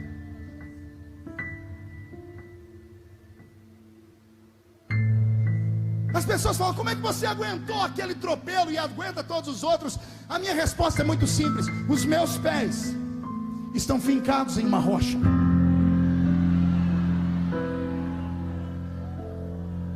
Esse homem já foi menino, e esse menino viu Deus. Esse menino ouviu Deus. Esse menino experimentou Deus nos seus cultos. E tem uma música que é muito cantada ultimamente, que diz assim: quem já pisou no Santo dos Santos, em outro lugar não consegue ficar. Falta alicerce para a nossa geração. E Deus é tão bom que mandou o seu diácono para o culto hoje, a chuva. Agora eu posso ir até as 4 da manhã pregando. Cadê os pentecostais para dar um grito de glória a Deus aí? Ei, olhe para mim. Quando num culto de domingo, o meu pastor todo alegre disse assim: ninguém falte no culto terça-feira, porque terça-feira vamos ouvir o testemunho de um ex-defunto. A igreja entupiu de gente, e lá estava eu no meio do povo. Eu queria ver um ex-defunto. Agora pense num homem que quase não dormiu aquela noite. Fui eu. Porque o pastor entrou com um ex-defunto na igreja, e o ex-defunto estava vestido igual um defunto, terno preto, aquela camisa branca, aquele rosto fechado. O pastor entrou pelo meio da igreja e caiu um temor sobre nós tão grande que ninguém conseguia sequer respirar direito. O pastor mal conseguiu cantar o hino 15 da harpa, fez uma leitura rápida da Bíblia e disse: igreja, vamos ouvir o ex-defunto dar o seu testemunho. Lembro-me como se fosse hoje. Aquele velho, magro, olhou para a igreja por um minuto. O olhar dele era tão penetrante que a gente perdia a respiração. Caiu um temor sobre nós. Ele enfiou a mão no bolso, pastor, e tirou um papel amarelado e disse: esse aqui é o meu atestado de óbito. E leu o nome dos 3 médicos que assinaram. E ele passou o atestado de óbito pelo presbitério da igreja. Ele enfiou a mão no outro bolso e tirou uma foto branco e preta. E na foto estava um homem deitado dentro de um caixão com algodão no nariz. E ele disse: esse homem deitado no caixão sou eu. Caiu um silêncio na igreja, mas não era silêncio de repúdio, era de temor a Deus. E ele começou a dizer assim: meu nome é João de Oliveira. Eu fui ao céu depois de ter morrido, e Jesus me mandou de volta.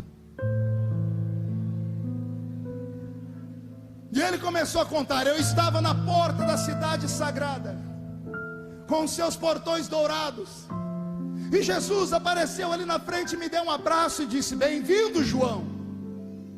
E João de Oliveira disse: obrigado, Senhor, eu posso entrar? E Jesus disse para ele: João, você não pode entrar ainda. E ele disse: porque eu estou em pecado, eu vou para o inferno? O Senhor Jesus disse: não, João, é que eu tenho que resolver um problema. Ele falou: que problema? Olha lá para a terra. E ele disse que ele olhou para o chão. Quando ele olhou para o chão, abriu o chão, e ele viu a casa dele, uma casa de barro, chão de terra, coberta de sapé, um caixão no meio da sala, 3 crentes com a Bíblia debaixo do braço, e num canto da sala tinha uma senhora de coquezinho na cabeça, de cabelos brancos, com 14 crianças ao redor dela. Ele disse que a porta da frente abriu e entrou um pastor de chapéu na cabeça, bengala na mão, a Bíblia na outra. Foi perto do caixão, tirou o chapéu, olhou, cumprimentou os irmãos e foi perto da viúva. E a viúva pegou na mão dele e disse assim: pastor, fala para Jesus devolver meu marido, porque nós temos 14 filhos para criar. Fala para Jesus ter piedade da minha família. E o pastor foi tocado, chegou perto do caixão, olhou, não sabia se começava o culto fúnebre ou não, foi tomado pela fé, ajoelhou na frente do caixão e agarrou a mão do defunto. E a oração dele era essa aqui: Senhor Jesus, quem ora aqui é o teu servo João Colenda, e eu estou orando para que João de Oliveira retorne, porque ele tem 14 filhos para criar. Quando aquele homem contou isso, ele começou a chorar, e eu, criança, comecei a chorar junto, porque na mente de um adolescente de igreja, olha o que eu ouvi um pastor falar que teve um pastor que foi orar por ele morto, e ao orar disse assim: quem ora aqui é o teu servo João Colenda. A mensagem que veio para o coração do menino foi essa: houve um tempo em que homens tinham uma ficha tão grande no céu, que quando oravam usavam seu nome e diziam: quem ora aqui é João Colenda, teu servo.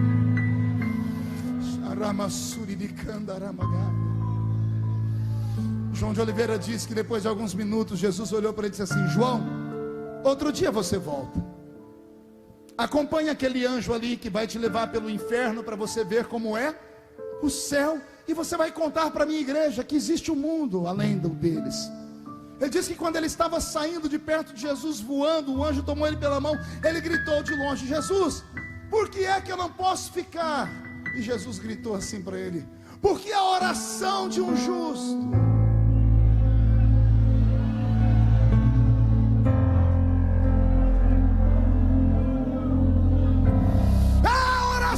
de um justo pode muito em seus efeitos.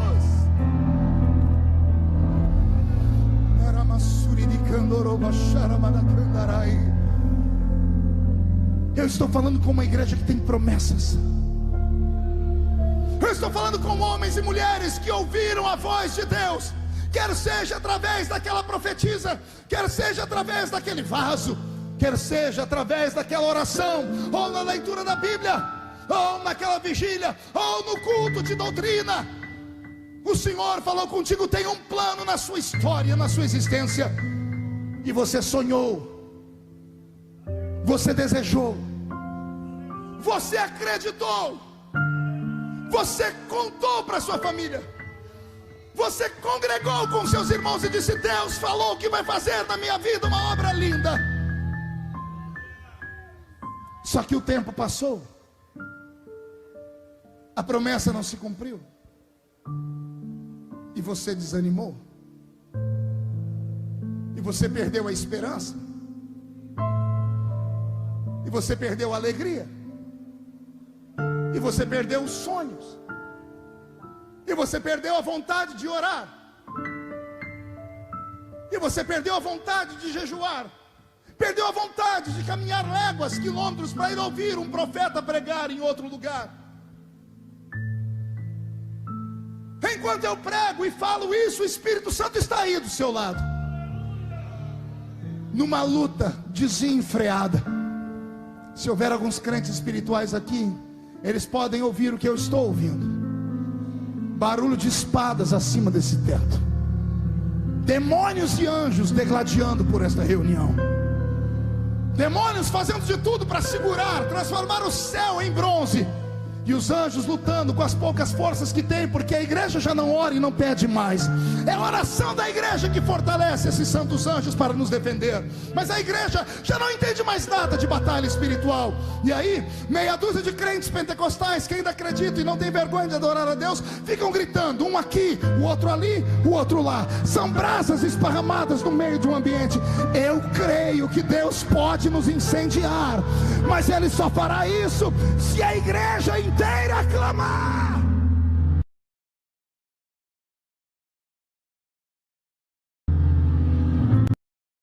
Oh, aleluia. O Senhor me trouxe hoje aqui, Catarina, para falar para você que Ele não mudou,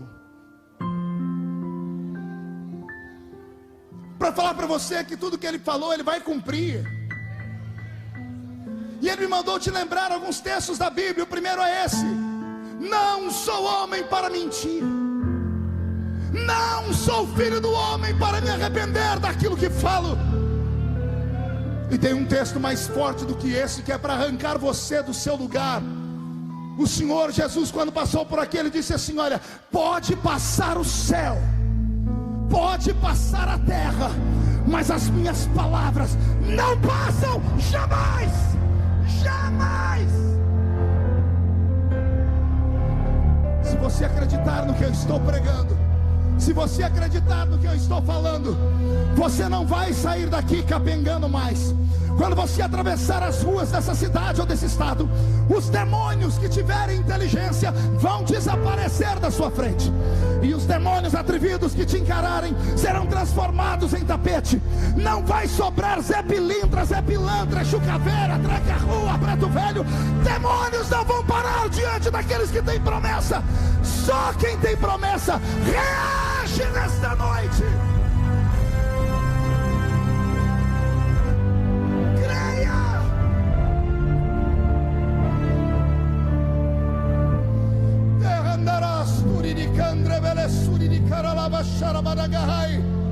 Creia. Dia desses eu tive uma experiência fantástica. Estou passando no corredor das comissões de deputados. Tinha uma sala fechada, uma comissão que não estava funcionando. Um deputado que me viu passar falou: pastor Marcos, o senhor pode entrar aqui? Eu entrei lá, Giovana. Tinha um grupo de parlamentares, todo mundo com medo desse negócio, da lista que ia sair. E um deles falou assim: pastor, nós chamamos o senhor aqui, que a gente queria que o senhor fizesse uma reza brava para nós aqui. O senhor pode fazer uma reza brava? Eu disse: vamos rezar agora. Vocês podem ficar em pé, pode pegar na minha mão, pode, vocês não vão se escandalizar não. Agarrei a mão desse homem, comecei a orar, mas uma oração daquela do manto. Encarnei uma assembleia da década de 1900 e bolinha. Bati os pés no chão, falei em línguas estranhas e profetizei.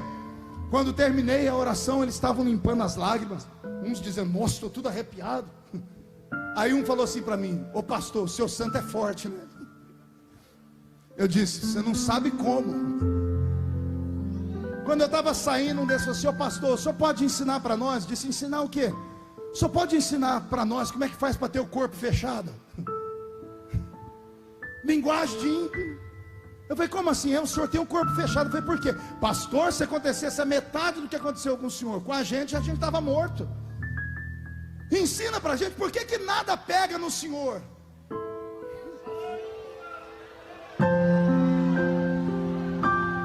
Aí eu olhei para aqueles amigos e disse assim: senhores, nada pega em mim, porque eu tenho promessa. Não entendeu? Vou falar de novo. Nada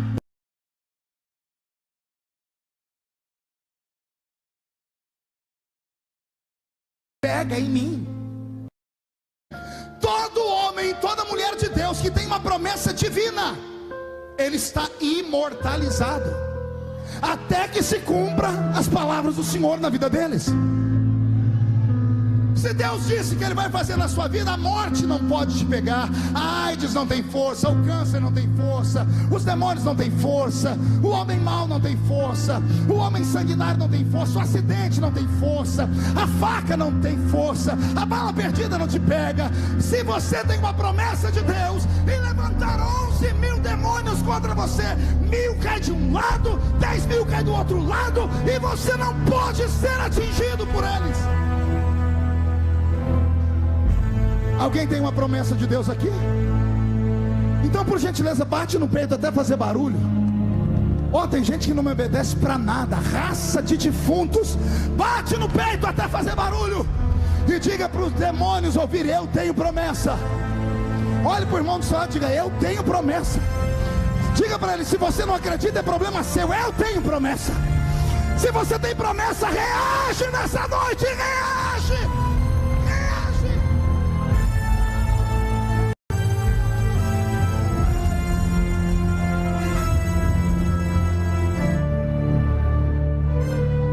Deus está aqui. Pastor Marco, mas o que Deus falou comigo não faz sentido. Meus parabéns. Meus parabéns. Porque se Deus falou com você alguma coisa louca, é porque Ele achou você digno de ser esse louco para receber a loucura dele. Se eu voltasse no tempo, andando pelas ruas da minha cidadezinha de Orlândia, empurrando a minha bicicletinha barra forte, um chinelo vermelho num pé e um azul no outro. Morávamos em 12 pessoas em 2 cômodos, um bocado de folheto na mão e uma Bíblia toda rasgada.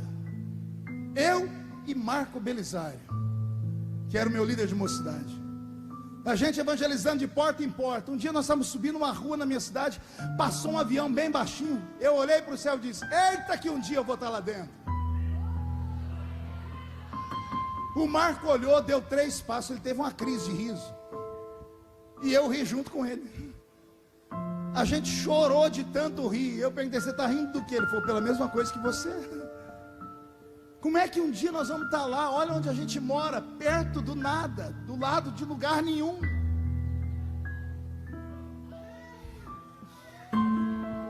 Mas eu tinha lá na minha igrejinha umas profetisas. Eu tinha a irmã Maria de Paula,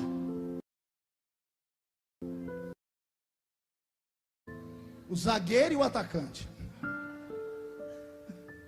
Um dia a velhinha deu um pulo no salãozinho, se chacoalhou inteiro e virou para trás, botou o dedo no meu nariz e disse assim: assim diz o Senhor, vou eu te usar tanto, mas tanto, que vai chegar um dia que você vai falar para cima e para baixo, para frente e para trás, para a esquerda e para a direita, ao mesmo tempo, porque eu tenho pressa em arrebatar a minha igreja. Eu dei um pulo para cima, entrei no mistério, os irmãos começaram a falar em línguas. Aí levantou um presbítero, chacoalhou um sininho que a gente tinha no púlpito, até todo mundo quietar. E ele olhou para a irmã Maria de Paulo e disse: com todo o respeito que eu lhe tenho, amada, Jesus sempre lhe usa, mas hoje não foi Jesus que te usou. E a velha olhou para ele e disse: mas por que não foi? Ele disse: porque a senhora acabou de profetizar uma heresia. E ela falou: o quê? E ele: heresia. E ela disse: o que é isso? E ele disse: heresia é tudo que é anti-Deus, anti-Bíblia, anti-Cristo, e leva o homem para o inferno. A velha se tremeu e disse: eu não falei nada disso não. Eu só falei que Deus vai usar esse menino aí para cima, para baixo, para frente, para trás, para os lados, ao mesmo tempo. E ele disse: pois isso é heresia, porque só Deus está em cima, embaixo, à frente e atrás, à esquerda e à direita, ao mesmo tempo. E ele deu um ensinamento sobre os atributos de Deus, e o maior deles, a onipresença. E ele disse: esse menino é de carne e osso, ele não pode estar em vários lugares ao mesmo tempo, só Deus pode. Aquela velha baixou a cabeça e começou a chorar. Caiu uma vergonha naquele lugar. Eu fiquei com mais vergonha ainda, porque eu era o alvo da profecia. Aí eu entrei em crise, porque eu olhava o presbítero e o que ele falava fazia sentido aqui na cabeça, mas eu olhava para a irmã Maria de Paula e vi o joelho dela. Uma mulher que orava 12 horas por dia, não tinha joelho, era uma casca. Eu olhava para ela, a minha cabeça ficava sem entendimento algum, mas o coração acelerava. E aí eu tive a minha primeira crise: razão e fé. O que é normal e o que é louco. O tempo passou. A irmã Maria de Paula nunca mais profetizou. Ele matou o ministério dela naquele dia. Deus me levantou como pregador. Um belo dia eu estou descendo o púlpito da igreja. Quem é que eu encontro no corredor do meio da igreja? Juntinhos, a irmã Maria de Paula e o presbítero. E aquilo que eu não entendi a vida inteira, em 5 segundos, Deus me fez entender. Deixa-me te dar uma revelação, preste atenção. Quando Deus tem um plano na vida de alguém, a primeira coisa que Deus faz na vida da pessoa é provocar situações que tire a pessoa da razão. Quando Deus tem um plano na vida de alguém, a primeira coisa que Deus faz na vida do ser humano é complicar a vida dele inteira. Sabia disso ou não? Se Deus falou que vai te usar, não espere louros, aplausos, espere um mar de confusão. Porque Deus não vai te dar uma coisa que não te custe nada. Deus não quer filhinhos de papai na sua casa, porque o que não custa nada não vale nada. Se Deus disse que vai... Ai Jesus, olha o que Deus me falou agora. Se Deus falou, vou te colocar no alto da montanha, preste atenção. Ele vai colocar a mão dentro da montanha e pegar a montanha pelo bico. E vai puxar a montanha para baixo e vai fazer ela virar uma cisterna. A mesma altura será a profundidade. Entendeu? Não entendeu? Vou falar de novo. Se Deus falou, vou te levar lá em cima e te exaltar, antes de te exaltar, você será abatido e humilhado. Você quer o trono, José? Se prepare para ir para a cisterna então. Porque Deus não vai gerar uma geração de filhinhos de papai que recebem de mão beijada e não dão valor naquilo que recebem. Primeiro Deus complica a vida da pessoa inteira, aí depois ele descomplica. E só depois ele explica por que complicou. Opa, ouvi um glória, me empolgou aqui. Vou dar um exemplo. Deus falou, Moisés, segue a nuvem. Moisés segue o quê? Não ouvi. 1, 2, 3, Moisés segue a... E o que Moisés fez?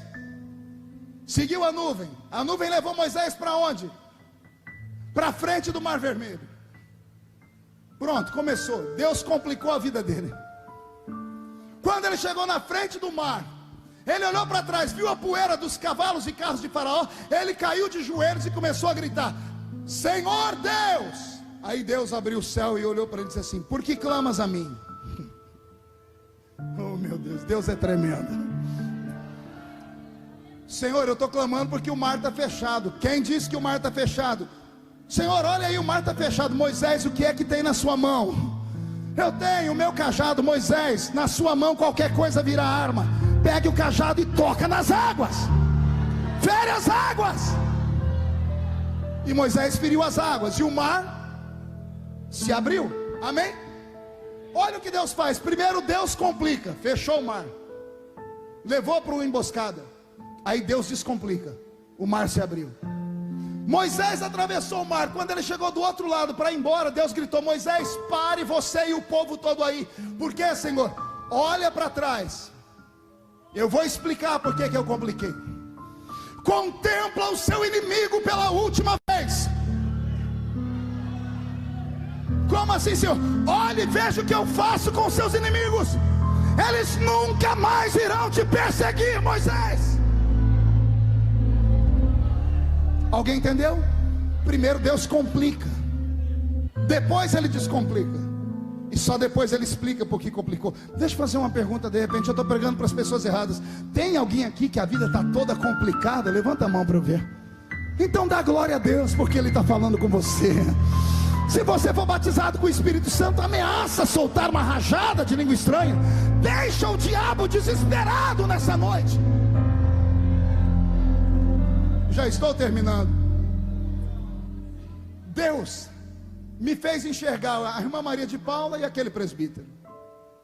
E o que eu não entendi a vida inteira, eu entendi em 5 segundos. Eu pedi para os dois sentarem comigo num banco. Aí eu olhei para o presbítero, olhei para a irmã Maria de Paula. Eu agora sou pastor e ele é presbítero. E eu disse para ele: como seu pastor, eu quero que você peça perdão a essa mulher. E ele, de maneira arrogante, disse para mim: perdão pelo quê? Porque quem bate esquece, quem apanha não. Eu falei para ele: o senhor lembra o dia que o senhor matou o ministério dela? Ele olhou para mim, deu um sorriso de deboche e disse: ah, você quer que eu peça perdão porque um dia ela disse que você seria Deus. Você virou Deus, rapaz. Você é famosinho, mas não é Deus não. Eu disse, com todo respeito aos seus cabelos brancos, essa mulher nunca disse que eu seria Deus. E ele falou para mim: e falar para cima, para baixo, para frente, para trás, para esquerda e para direita ao mesmo tempo não é onipresença? Eu disse: não. Ele disse: e é o quê? Eu falei: é tecnologia.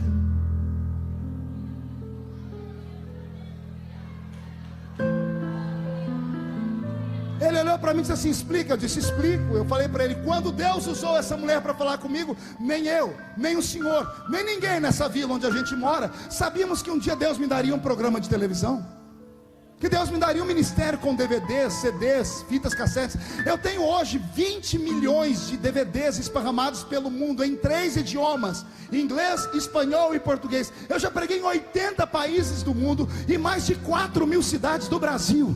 Só Deus sabe, enquanto eu estou pregando aqui agora, onde é que eu estou pregando mais. Não entendeu? Vou falar.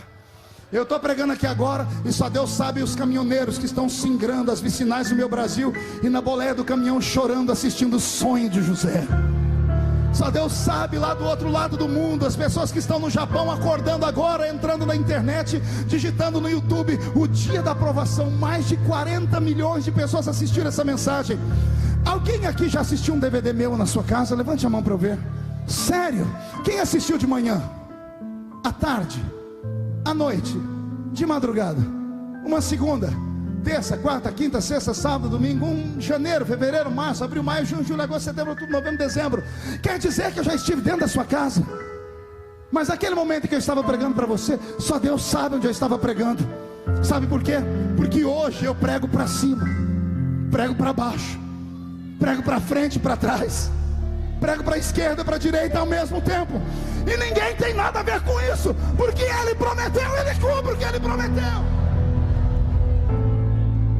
Vou terminar dizendo que você não tem noção do que Deus fará para cumprir o que Ele te prometeu. Ele vai abater reinos, Ele vai mudar sistemas políticos, Ele vai virar ministérios do avesso, Ele vai matar alguém, ou Ele vai fazer alguém nascer. Ele vai fazer alguém criar uma tecnologia que ainda não existe. Porque se Ele falou que a porta vai abrir, você não enxerga nem o muro, Ele vai levantar um anjo construtor para fazer a muralha, um outro para construir a porta, um outro para fazer a fechadura, só para dar a chave na sua mão. Mas que vai acontecer, vai. Quem acredita em promessa, olhe para o seu irmão e diga: se você não acreditar na sua história, ninguém vai acreditar. Eu quero encerrar dizendo para vocês que o que me fortalece nesses dias difíceis é me apegar diariamente às promessas que Ele me fez. Se não for as promessas, não faria sentido estar mais aqui. Se você não tiver uma promessa para se apegar, eu tenho pena de você, não vai sobreviver muito tempo. Logo, logo você estará cambaleando pelas ruas da cidade de Penha, e os cachorros estarão lambendo a sua boca. O homem e a mulher que não tem uma razão para existir, eles anseiam a morte. Eu não quero morrer, não agora. Eu viveria 1000 vidas nessa vida, só para viver as promessas que Deus fez na minha vida. e as promessas estão se aproximando. Deus não me traria aqui nessa noite para falar para pescadores, homens e mulheres, num dos trabalhos mais dignos e antigos do mundo, num dos trabalhos mais santos e sagrados que o próprio Cristo, quando quis fazer o seu ministério crescer, ao invés de ir no centro da cidade buscar empresários, foi na beira do mar buscar os pescadores. Se o Senhor me trouxe nessa noite, é porque há uma promessa na vida desses pescadores, e quem viver verá, para ver uma a uma das promessas se cumprirem. E não tem homem na terra, não tem demônio no inferno, e não tem anjo no céu capaz de fazer as promessas de Deus recuarem atrás. Só quem tem promessa dá um grito de glória a Deus, por gentileza. Fique de pé, por favor. Fique de pé. Feche os seus olhos. Porque existe aqui no nosso meio um grupo de homens e mulheres que há muito tempo não entravam em uma igreja, que há muito tempo não participavam de um culto. Na cabeça deles, eles vieram arrastados pela propaganda. Na cabeça deles, eles vieram arrastados pela oração do pai e da mãe, pelo convite do amigo, quando na verdade foi o próprio Deus que colocou um anzol no seu queixo e te fisgou nessa noite. O Senhor sabe da sua angústia e da sua mágoa. Você foi excluído e excomungado dos ministérios desta cidade ou das cidades vizinhas. Não tiveram piedade nem paciência com os seus erros e as suas fraquezas. Te chutaram e te jogaram ao limbo. Ah, se as igrejas soubessem o que acontece quando excluem alguém. Está escrito em Mateus 16 e 18: tudo que é desligado na terra é desligado no céu. Somos os responsáveis pelo nome de um sem número de homens e mulheres ter sido riscado do livro da vida. E quem já foi crente não tem mais o nome no livro da vida. Essas pessoas não vivem, elas vegetam. Por isso a vontade de se matar e de morrer. Por isso a vontade de fazer coisas horríveis e descer ao mais fundo dos poços. Você nem ia ficar no culto até agora, mas você teve um momento em que disse assim: Deus, se tu me amas, fala comigo. E sabe o que Deus me diz? Que todo fim de semana, quando você sai das baladas, das festas, você passa perto da velha igrejinha e tem saudades. Você chora de saudade da voz rouca do pastor, do círculo de oração, do grupo de jovens, mas você não tem mais vontade nem força, porque você está magoado. A igreja vai inclinar a cabeça, por gentileza. O Senhor me trouxe aqui para te dizer: rapaz, homem, você ainda vai ser pastor. Você ainda será um pastor.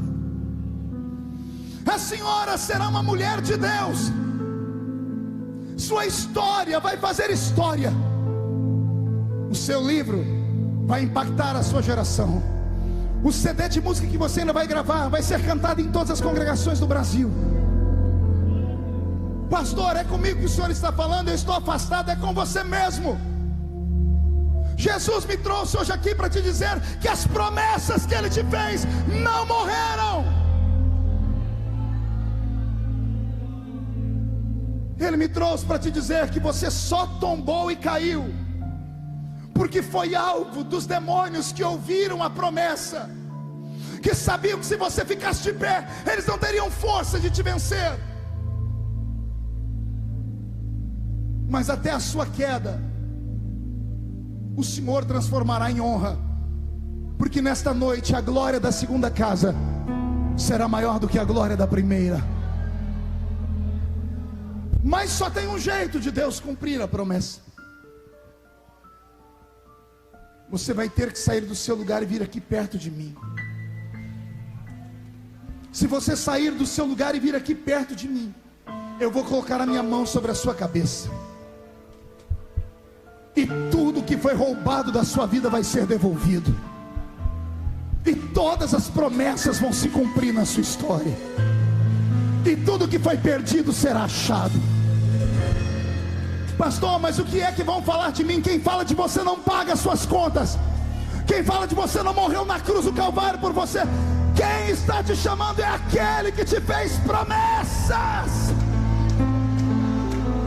Isso, vem. Chegue bem perto. Fique por aqui. Fique por aqui, venha, venha, venha chorando. Venha aos gritos, venha orando. Ah, meu Deus. Venha, você não é uma pessoa normal. Você é uma raridade para Deus. Você é alguém que Deus escolheu para uma grande missão. Você é alguém que Deus trouxe para fazer uma obra gigantesca na sua história.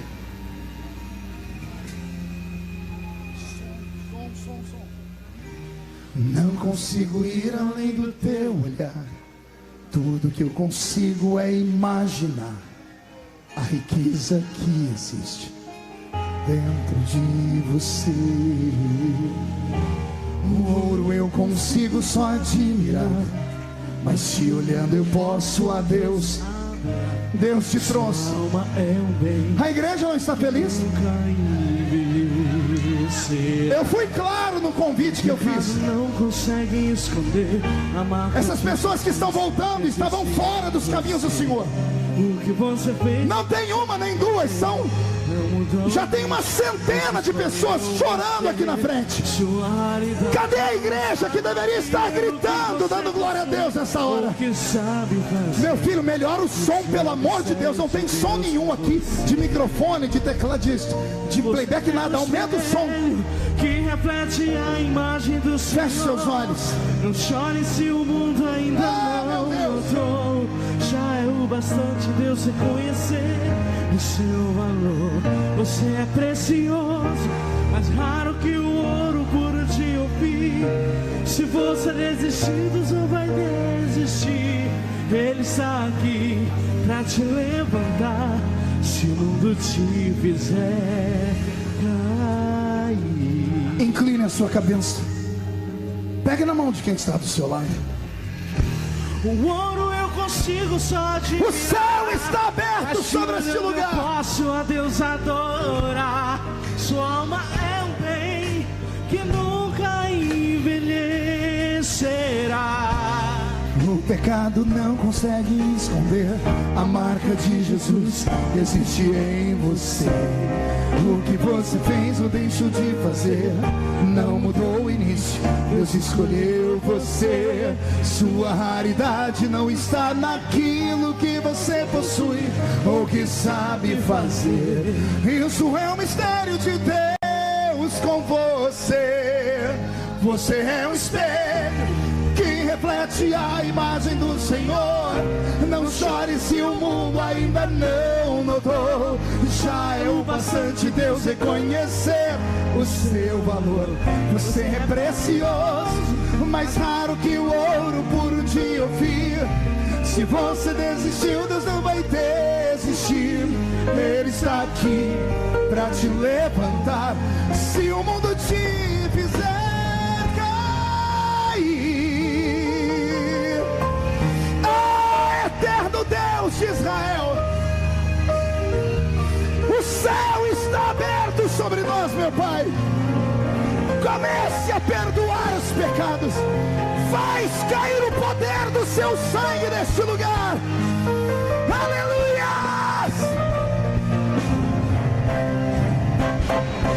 Você é o espelho que reflete a imagem do Senhor. Não chore se o mundo ainda não notou. Já é o bastante Deus reconhecer o seu valor. Você é precioso, mais raro que o ouro puro de ouvir. Se você desistiu, Deus não vai desistir. Ele está aqui para te levantar. Se o mundo te fizer cair, o Senhor te põe de pé nesta noite. Você é o espelho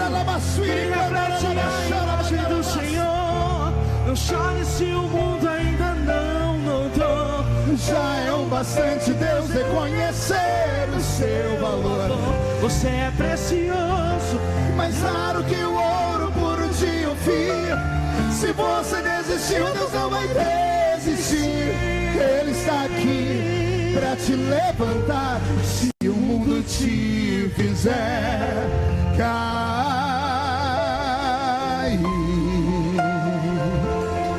Vocês que vieram à frente, inclinem a cabeça. Pegue bem firme na mão de quem está do seu lado. Eu vou pedir que a igreja estenda as mãos para cá. Pai, nós oramos nesta hora.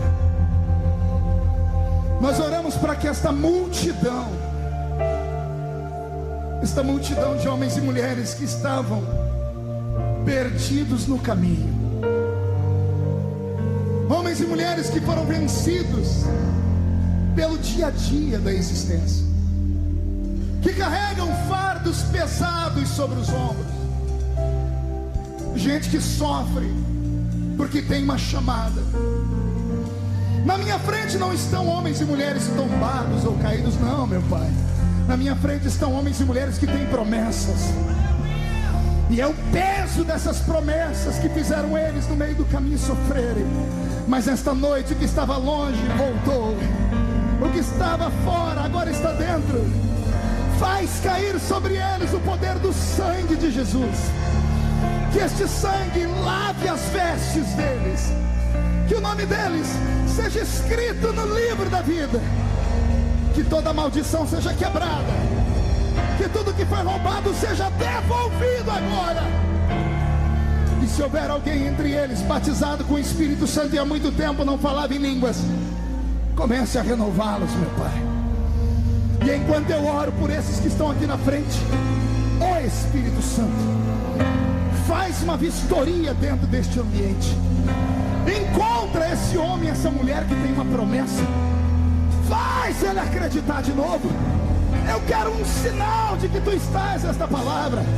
Onde houver alguém que tem uma promessa, faz cair a sua glória sobre eles agora, meu Senhor.